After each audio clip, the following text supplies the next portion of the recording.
O medo que a igreja nunca soube explicar. Ninguém esquece a primeira vez que ouviu falar do inferno. No Brasil, quase todo mundo cresceu ouvindo que depois da morte existem apenas dois destinos possíveis: o céu, para os bons, e o inferno para os maus. Uma divisão simples, direta e assustadora. Mas e se essa explicação estiver incompleta? E se aquilo que te ensinaram desde criança for apenas uma versão reduzida, simplificada e conveniente de uma realidade muito mais profunda e perturbadora? Desde os tempos mais antigos, a pergunta sobre o que acontece com a alma depois da morte assombra a humanidade. Ela surge no silêncio de um velório, no quarto escuro de um hospital, nas madrugadas em que o medo da finitude aperta o peito. O que acontece quando o coração para?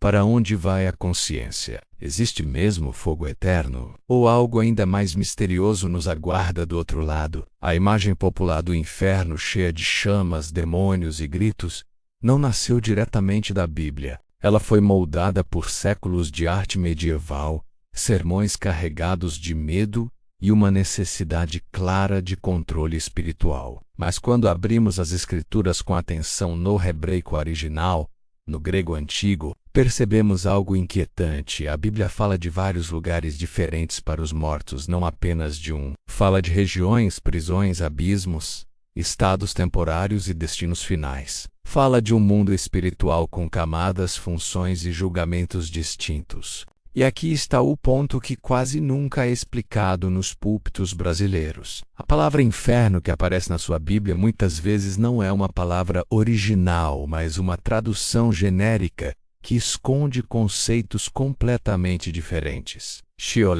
Hades, Gina, Tártaro e Lago de Fogo não são sinônimos, mas lugares distintos com propósitos diferentes, destinados a tipos diferentes de seres. Essa confusão não é apenas um detalhe teológico, ela moldou o medo, a fé e a forma como milhões de pessoas enxergam Deus. Muitos cresceram acreditando que a morte é uma queda imediata em um lago de fogo, sem processo, sem justiça progressiva, sem distinções. Outros vivem angustiados, sem saber se um ente querido está sofrendo agora, aguardando julgamento ou descansando. A verdade é que a própria Bíblia descreve uma jornada da alma muito mais complexa do que nos foi ensinado. E é exatamente isso que torna este conteúdo tão desconfortável para instituições religiosas ao longo da história. Quando o mistério é simplificado demais, ele se torna uma ferramenta poderosa de controle. Medo demais paralisa, informação demais liberta. E talvez por isso você nunca tenha ouvido falar claramente sobre o Sheol nos cultos, sobre o Hades como um lugar dividido, sobre o Tártaro como prisão de anjos caídos, ou sobre o fato de que inferno como destino final ainda nem foi inaugurado segundo o próprio Apocalipse. Sim, isso mesmo que você ouviu. Segundo o texto bíblico, existe um lugar temporário para os mortos e um lugar definitivo que só aparece no fim dos tempos. Isso muda completamente a forma de entender a justiça divina. Ao longo deste vídeo, você vai perceber que muitas doutrinas populares no Brasil misturam conceitos diferentes em um único pacote chamado inferno, criando contradições que nunca foram resolvidas de forma honesta. Você vai descobrir que Jesus falou mais sobre o inferno do que qualquer outro personagem bíblico, mas quase nunca do jeito que nos contaram. Vai entender por que ele usava imagens conhecidas do povo judeu para falar de realidades espirituais profundas e como essas imagens foram reinterpretadas fora do contexto original. Mas antes de avançar, é importante deixar algo muito claro. Este vídeo não existe para atacar a fé de ninguém. Pelo contrário, ele existe para levar a fé a um nível mais consciente, mais responsável e menos baseado no medo cego. Conhecer a verdade bíblica nunca enfraqueceu uma fé sincera. O que enfraquece é descobrir tarde demais que partes importantes foram omitidas. Ao longo dos próximos capítulos, você vai entrar em territórios que raramente são explorados em mensagens comuns. Vai ouvir nomes que parecem estranhos, conceitos que causam desconforto e perguntas que talvez você nunca tenha se permitido fazer. E isso é exatamente o sinal de que estamos no caminho certo. Porque toda grande revelação começa com um incômodo. Fique até o final. Não apenas porque o segredo número 1 muda tudo, mas porque somente quando todas as peças se encaixam, é que o verdadeiro mapa do mundo espiritual se revela. E quando ele se revela, a pergunta deixa de ser apenas para onde vamos depois da morte e passa a ser como estamos vivendo agora diante dessa realidade. Se você acha que já sabe tudo sobre céu e inferno, prepare-se. O que vem a seguir pode abalar certezas, confrontar crenças e talvez libertar você de medos que nunca deveriam ter existido. No próximo capítulo, vamos começar pelo lugar mais esquecido e mal traduzido da Bíblia. Um lugar que não era castigo nem recompensa, mas o destino comum de toda a humanidade por milhares de anos. O Sheol, segredo 10. Sheol, o reino dos mortos esquecido. Para entender o que realmente acontece depois da morte, é preciso voltar ao ponto onde quase todos os ensinamentos modernos falham. O Sheol, essa palavra antiga, escrita em hebraico, aparece mais de 60 vezes no Antigo Testamento, mas raramente é explicada com clareza nas igrejas brasileiras. Em muitas Bíblias, ela foi traduzida simplesmente como inferno, criando uma confusão profunda que atravessou séculos. O Sheol não era um lugar de punição, nem de recompensa. Ele era o destino comum de todos os mortos, justos e injustos, reis e servos, profetas e pecadores. Quando um hebreu morria, não se dizia que ele subia imediatamente ao céu ou descia ao inferno de fogo. Dizia-se que ele descia ao Sheol, um lugar descrito como profundo, silencioso, escuro e marcado pela ausência de atividade. Não havia louvor, não havia trabalho, não havia consciência plena da vida como conhecemos, era uma condição de espera. Textos como os Salmos e o livro de Jó descrevem o Sheol como um lugar onde não se louva a Deus. Não porque ele esteja ausente, mas porque a alma ali está em um estado diferente de existência. Davi chega a perguntar se Deus se lembraria dele no Sheol, revelando o medo humano de ser esquecido na morte. Jó descreve o Sheol como um lugar onde o cansado descansa, onde o opressor já não oprime, e onde todos são iguais. Essa igualdade é um detalhe crucial. No Sheol não havia julgamento final, não havia sentença definitiva.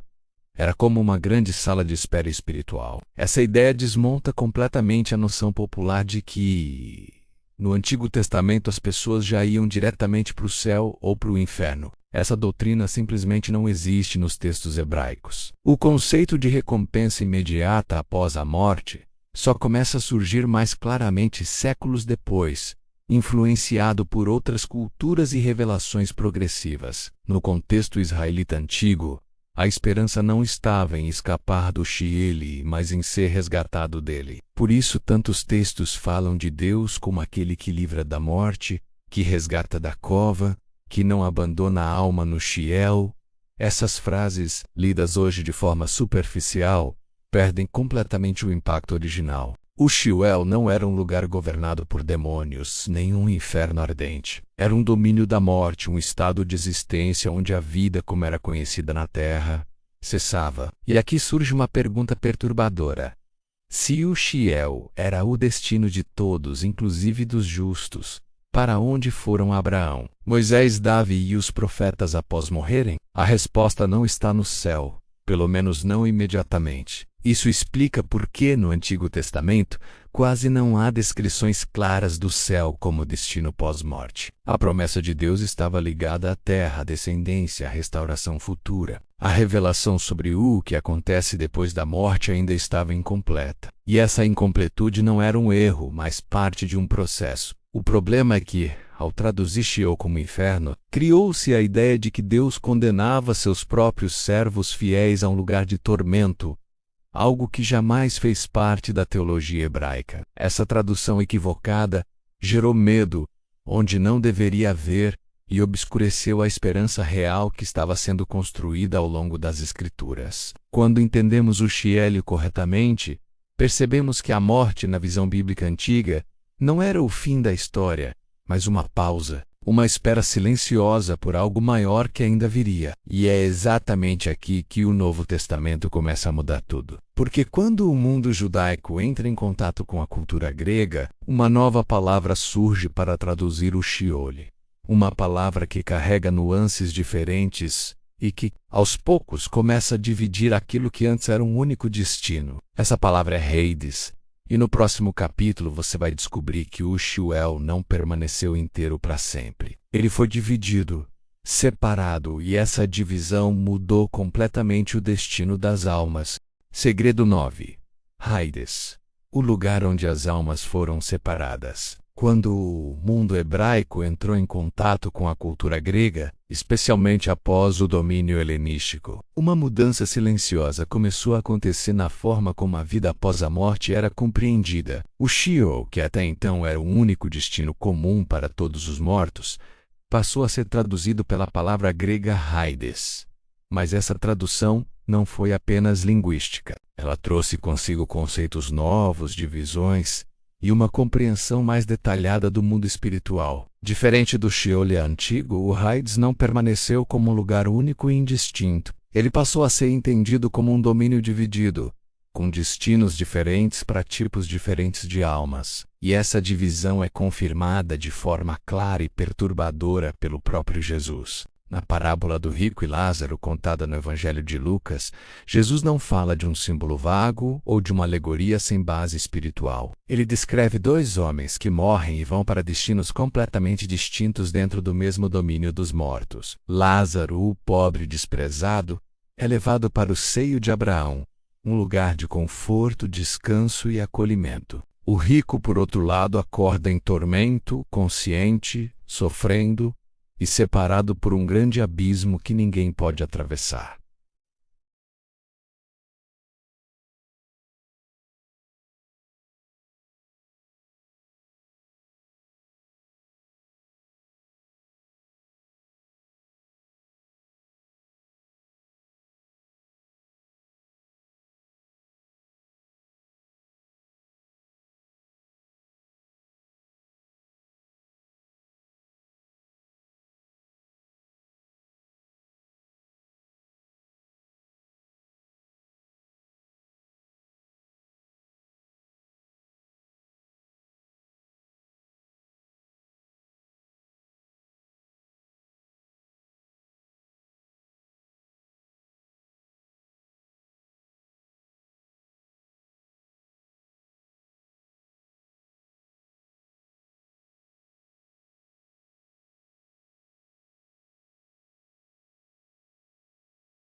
Ao mesmo tempo, também contradiz a noção popular de que todos já estão no destino final. O Hades é um lugar de espera consciente. Espera pelo quê? Pela ressurreição e pelo juízo final. Essa divisão do Hades mostra que a justiça divina é progressiva, não caótica. Deus não julga de forma apressada, nem lança todos no mesmo destino sem distinção. Existe ordem, processo e propósito. E é aqui que a história se torna ainda mais inquietante. Porque se existe um lugar de descanso para os justos e um lugar de tormento para os ímpios dentro do Hades, surge uma pergunta inevitável. Existem prisões ainda mais profundas reservadas não para humanos, mas para seres espirituais rebeldes?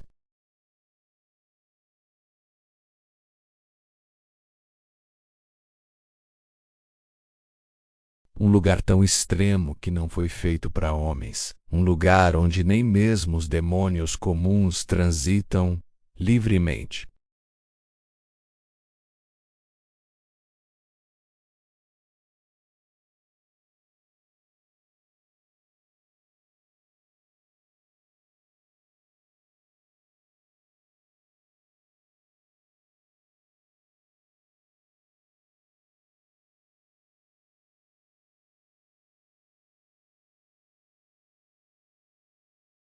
Existe um lugar no mundo espiritual que não foi criado para humanos, não é destino de pecadores comuns, e não funciona como um domínio aberto. Esse lugar é o Tártaro. Diferente do Sheol e do Hades, o Tártaro aparece pouquíssimas vezes nas Escrituras, e talvez exatamente por isso seja tão pouco explicado.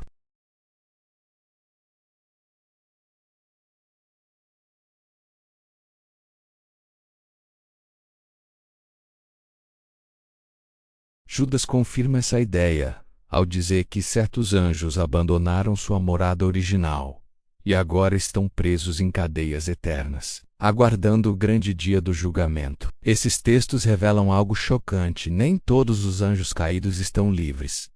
Alguns foram presos, e não foi em qualquer lugar.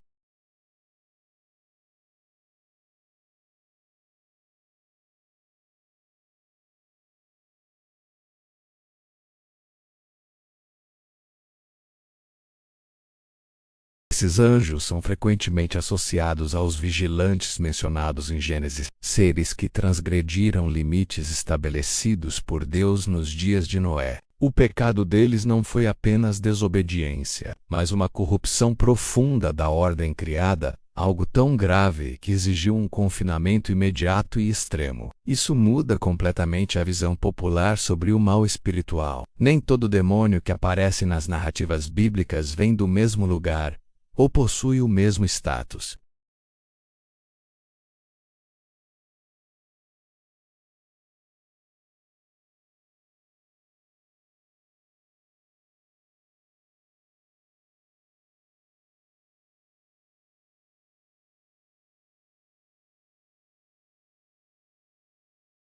Ele não é o destino final desses anjos, ele é um local de contenção temporária ainda que severa, até o juízo definitivo. Isso revela que o sistema de justiça divina opera em etapas, com prisões provisórias, julgamentos futuros e sentenças finais. A Bíblia não apresenta um caos espiritual, mas uma administração rigorosa do universo invisível. Essa revelação também desmonta a ideia de que todo sofrimento espiritual está ligado diretamente ao inferno de fogo. Existem níveis, funções e propósitos diferentes para cada lugar. O Tártaro existe para conter aquilo que representa uma ameaça extrema à ordem criada. E se Deus criou uma prisão específica para anjos caídos, o que dizer dos humanos? Será que o destino humano após a morte é tratado com a mesma rigidez?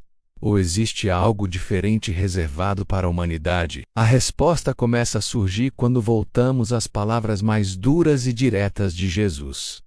Porque quando ele falou de punição final, ele não usou a palavra Hades nem Tártaro. Ele usou outro nome, um nome ligado a um lugar real, conhecido pelo povo judeu, carregado de horror histórico e simbolismo extremo. No próximo capítulo você vai entender por que Jesus escolheu essa imagem específica para falar do juízo final.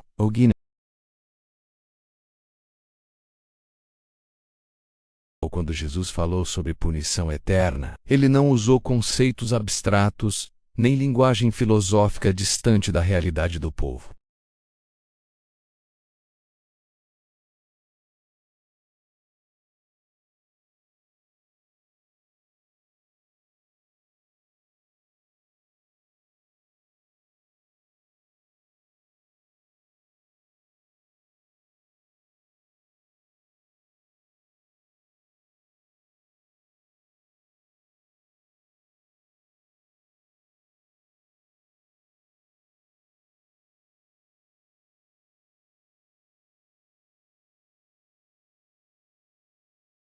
O lugar se tornou tão amaldiçoado na memória coletiva que, com o passar do tempo, passou a ser usado como depósito de lixo da cidade. Carcaças de animais, restos impuros, lixo doméstico e até corpos de criminosos eram jogados ali.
E isso levanta uma questão que incomoda tanto teólogos quanto fiéis. Esse fogo é literal ou simbólico?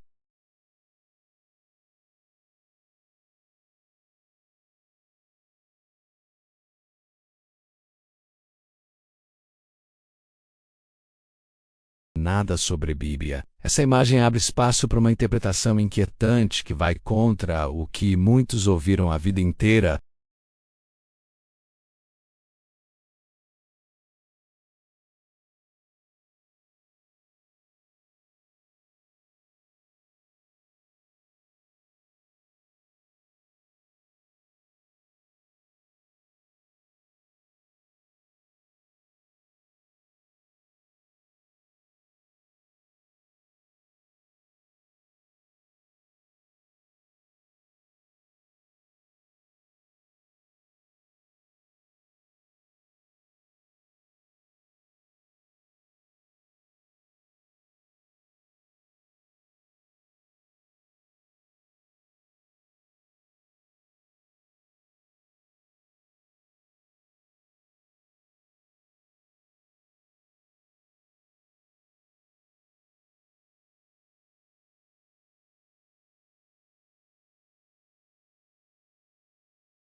A base mais citada costuma ser um trecho de 2 Macabeus, livro aceito no cânon católico, mas rejeitado pelas igrejas protestantes.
Ao longo da história, essa doutrina também esteve ligada a abusos, como a venda de indulgências, que prometiam reduzir o tempo das almas no purgatório em troca de dinheiro. Esse fato marcou profundamente a Reforma Protestante e moldou a divisão religiosa que ainda hoje é tão presente no Brasil. O debate sobre o purgatório revela algo maior do que uma simples divergência doutrinária. Ele expõe o medo humano de não estar pronto, de não ser suficiente, de morrer imperfeito. Ele também revela o desejo profundo de uma segunda chance, de um processo de correção após a morte. Mas a grande pergunta permanece sem resposta definitiva. A purificação acontece antes da morte e depois da morte? Ou é totalmente garantida pela obra de Cristo? Essa tensão prepara o terreno para uma ideia ainda mais radical, que surge como resposta ao medo do castigo eterno e à necessidade de purificação. Uma ideia que promete esperança absoluta, mas que entra em choque direto com as advertências mais duras de Jesus. No próximo capítulo, vamos explorar a visão que afirma que, no final, ninguém ficará perdido para sempre. O universalismo. Segredo 3. O inferno pode ficar vazio? A esperança universalista. Entre todas as doutrinas que surgiram para responder ao medo do inferno, nenhuma é tão controversa quanto o universalismo. Essa visão afirma que no fim de todas as coisas, Deus salvará a todos, sem exceção. Nenhuma alma permanecerá perdida para sempre. O inferno, segundo essa perspectiva, não seria um destino eterno, mas um processo corretivo, temporário, cujo objetivo final é a restauração completa de toda a criação. Para muitos, essa ideia soa como um alívio profundo. Ela responde ao dilema emocional que atravessa gerações de fiéis brasileiros. Como aceitar que pessoas amadas, familiares, amigos, possam sofrer eternamente?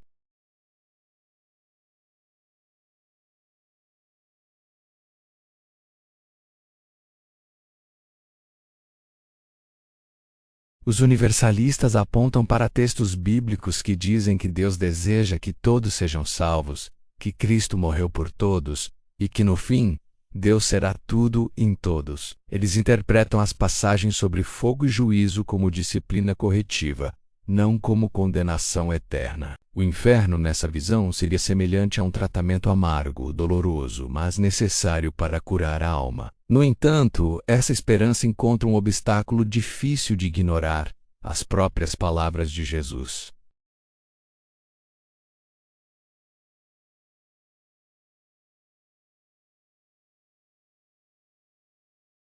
Jesus não apresenta o juízo final como uma terapia espiritual, mas como uma decisão definitiva. Ele fala de 2 caminhos, 2 destinos, 2 realidades opostas. E aqui surge a grande tensão. Se todos serão salvos no final, por que Jesus advertiu com tanta seriedade sobre a perdição? Por que chamar ao arrependimento com urgência, se o resultado final já está garantido?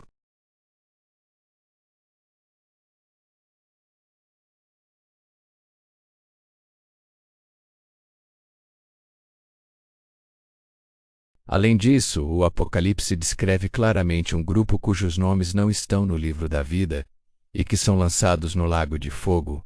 Não há, no texto, qualquer indicação explícita de que esse destino seja temporário. Por outro lado, os defensores do universalismo respondem que a linguagem apocalíptica é simbólica e que a vitória final de Deus inclui a restauração de tudo, inclusive daqueles que hoje parecem irrecuperáveis. Eles afirmam que um castigo sem fim seria uma derrota do amor divino.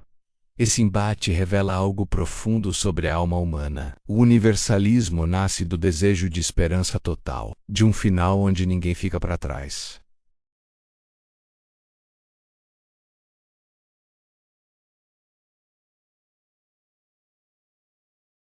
Talvez o maior perigo não esteja em errar a doutrina, mas em moldar Deus à nossa necessidade emocional, em vez de permitir que Ele se revele como é. E é justamente nesse ponto que uma revelação decisiva muda completamente o cenário, porque existe um evento central que redefine o destino das almas, desmonta o poder da morte e altera a geografia do mundo espiritual. Um evento que aconteceu entre a cruz e a ressurreição. No próximo capítulo vamos falar do momento em que Jesus desceu às profundezas e fez algo que nenhum outro ser jamais fez. A descida de Cristo ao Hades. Segredo 2. A descida de Cristo ao Hades. A virada no mundo espiritual.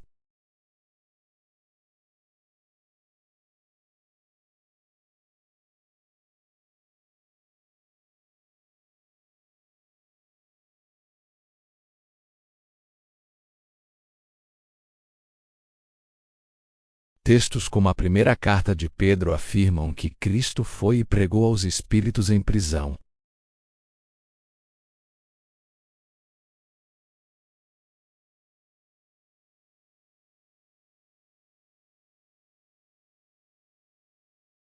Jesus desceu ao Hades, não como prisioneiro, mas como vencedor. Essa descida não foi uma missão de resgate improvisada, nem uma visita simbólica. Foi a declaração definitiva de autoridade sobre a morte. Até aquele momento, o Hades era o domínio dos mortos, com sua divisão clara entre o lugar de descanso dos justos e o lugar de tormento dos ímpios. Os justos aguardavam a promessa, Elstai non fei, mas ainda não tinham acesso pleno à presença de Deus. A obra da redenção precisava ser consumada. Quando Jesus desce ao Hades, ele não vai para sofrer. Ele vai para anunciar a vitória. Ele proclama que o preço foi pago, que o pecado foi vencido e que a morte perdeu seu direito sobre aqueles que pertencem a Deus. A tradição cristã antiga afirma que naquele momento o seio de Abraão foi esvaziado.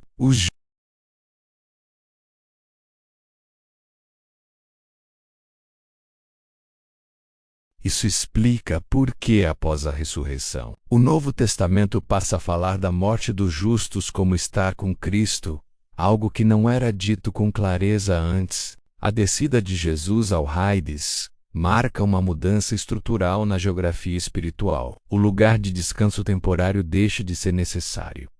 O acesso ao céu é inaugurado. Ao mesmo tempo, o lugar de tormento permanece como espera pelo juízo final. Essa vitória também explica uma afirmação poderosa do Apocalipse. Jesus tem as chaves da morte e do Hades. Chaves simbolizam autoridade. Isso significa que nenhum ser humano entra ou sai desses domínios sem o governo de Cristo. A morte deixou de ser soberana. O medo perdeu seu domínio absoluto. Para muitos cristãos brasileiros, essa verdade é libertadora. Ela mostra que o poder de Jesus não se limita à terra ou ao futuro. Ele alcança o passado, o presente e as profundezas mais sombrias da existência. Nada ficou fora do alcance da redenção. Mas essa revelação também torna tudo ainda mais sério.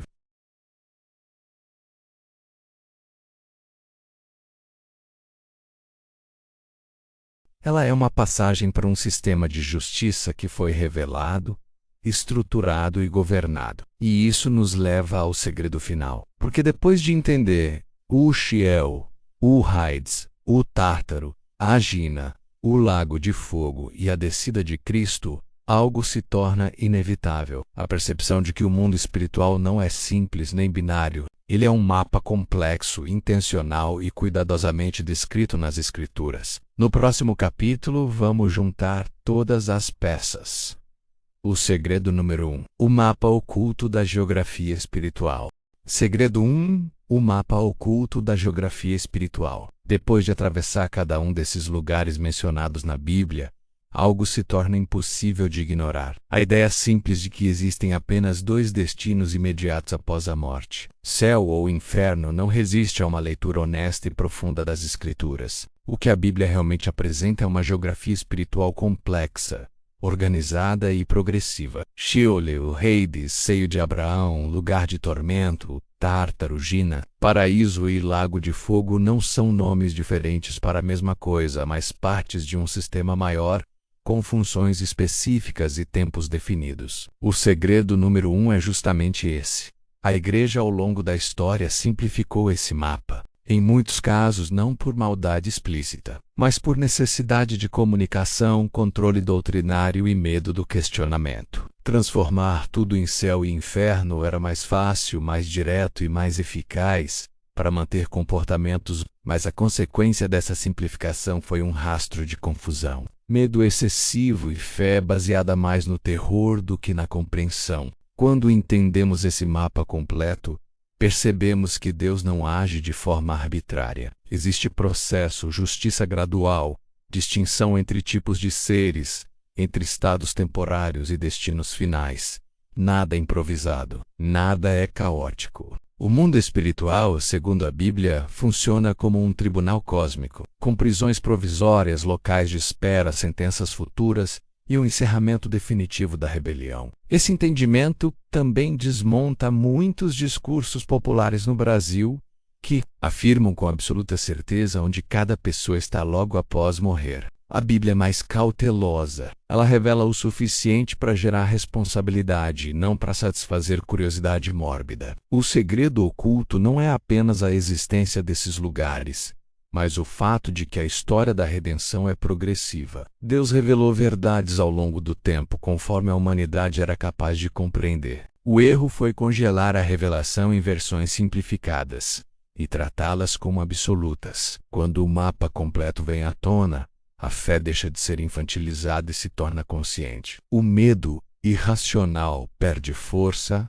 e dá lugar à reverência. E talvez seja exatamente isso que sempre foi evitado. Uma fé que pergunta, que entende e que escolhe com responsabilidade é muito mais difícil de controlar. Mas essa revelação não é apenas teórica. Ela muda a pergunta mais importante de todas. Se esse é um mapa real do mundo espiritual, o que acontece hoje, agora, quando alguém morre? Onde a alma vai neste exato momento? É isso que precisamos responder antes de encerrar. O que acontece com a alma hoje quando alguém morre? À luz de tudo que foi revelado até aqui, a pergunta que ecoa em velórios, hospitais e madrugadas silenciosas no Brasil finalmente pode ser respondida com mais honestidade. Quando alguém morre hoje, após a obra consumada de Cristo, a Bíblia aponta para um cenário diferente daquele do Antigo Testamento. Os justos, aqueles que estão em Cristo, não vão mais para um lugar de espera como o seio de Abraão. Eles vão estar com o Senhor. Paulo afirma que estar ausente do corpo é estar presente com Cristo. Isso não significa que o juízo final já aconteceu, mas que existe comunhão consciente com Deus enquanto se aguarda a ressurreição do corpo. Para os que rejeitam essa graça, o destino continua sendo o Hades, o estado de separação consciente, aguardando o juízo final. Não é ainda o lago de fogo, não é a Gina definitiva, mas também não é um estado neutro. É espera, é consciência, é antecipação do que virá. Isso explica por que a Bíblia fala tanto da ressurreição futura. O destino final não é decidido apenas na morte, mas plenamente manifestado no fim dos tempos. A esperança cristã não é escapar do corpo para sempre, mas a restauração completa da existência. Essa visão traz sobriedade. A morte não resolve tudo automaticamente. Ela não transforma caráter, não apaga escolhas, não cria arrependimento tardio garantido. O que se decide em vida ecoa na eternidade. E essa verdade não é dita para gerar pânico, mas responsabilidade. Saber que existe um sistema justo, organizado e governado por Cristo muda a forma de viver. A fé deixa de ser superstição e se torna resposta consciente à verdade revelada. Mas ainda falta o encerramento mais importante, porque conhecimento sem reflexão se torna apenas curiosidade. E esta história não foi contada apenas para informar, mas para confrontar. O que você vai fazer com essa verdade? Depois de conhecer os segredos do inferno e do Sheol, a pergunta mais importante não é onde fica cada lugar do mundo espiritual. A pergunta é o que você fará com essa informação. Durante séculos, o medo foi usado para moldar comportamentos.